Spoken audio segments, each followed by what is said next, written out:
Welcome back, guys. Thanks so much for being here. I appreciate you. So this is part 3 of the Demon trilogy. Actually, I think it's probably going to end up being more than a trilogy. But today we're going to talk about possession. Okay, not the Hollywood version, but the truth as it was shown to me. So remember to take what resonates, leave the rest, and of course, always use your own discernment. Okay. So first, the whole demon in your body thing, no. Okay, so people think possession means the demon jumps inside you, controls your body, speaks through you, throws you across the room, you know, the storyline that Hollywood loves, that religion loves, right? That fear loves, okay? But spiritually, that's not how this works. That's not how any of this works. If you know, you know. Most possession, okay, and I'm saying most, is actually trauma. The majority of what people think is possession is actually dissociation. A trauma response where your consciousness steps back because your body doesn't feel safe. And when that happens, a person can look like someone else. They can sound different, their energy shifts, their eyes change. But it's not necessarily a demon, okay? It's an abandoned inner child, a protector, trying to keep the system alive, okay? And sometimes it's a person's own shadow becoming so loud that it feels separate. When you ignore your pain long enough, it tries to survive. It can feel like another voice, another presence, another personality altogether, okay?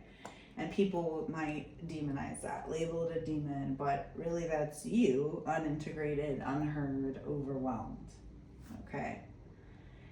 And then we have thought form attachment, okay? And this is usually what people confuse for demons, okay? Fear plus belief plus repetition is energy, right? People literally create their own monsters sometimes and then blame the monsters they built.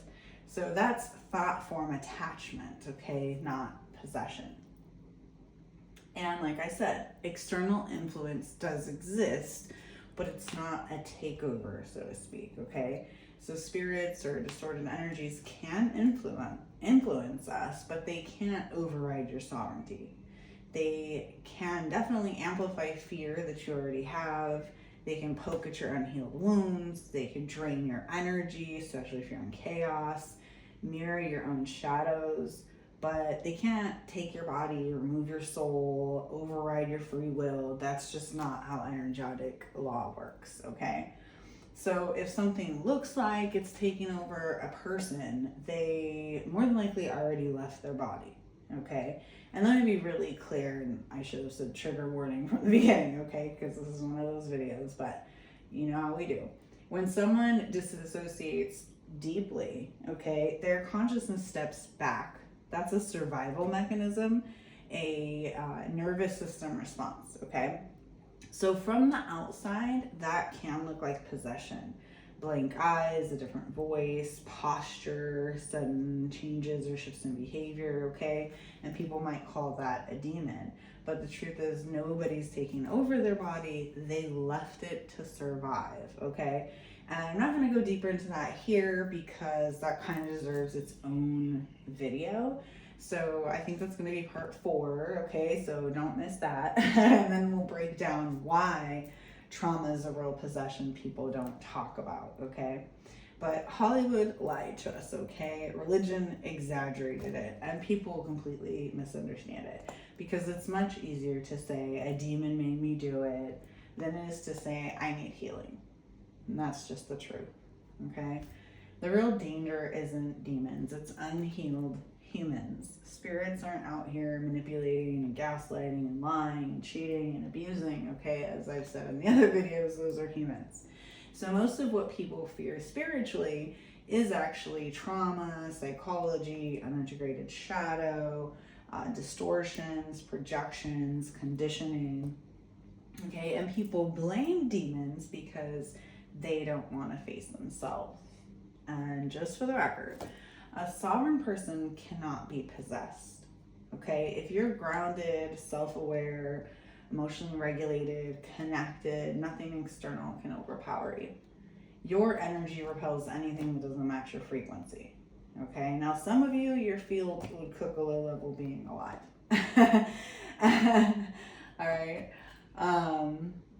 But real possession, okay, the kind that people fear, is almost never what they think. And we're going to go into that in another video too. So maybe that will be part 5. I don't know. But real possession isn't an entity taking over, okay? It's what happens when someone becomes just so disconnected, so traumatized, so fragmented that they're not present in their own body. And influence can happen, okay? So in, what did I say, part 5, we'll break that down in a way that actually makes more sense, okay? But for now, trust your power, know your sovereignty, stop giving fear the microphone, and stay tuned. Sending you light, love, and healing, and I hope that helped.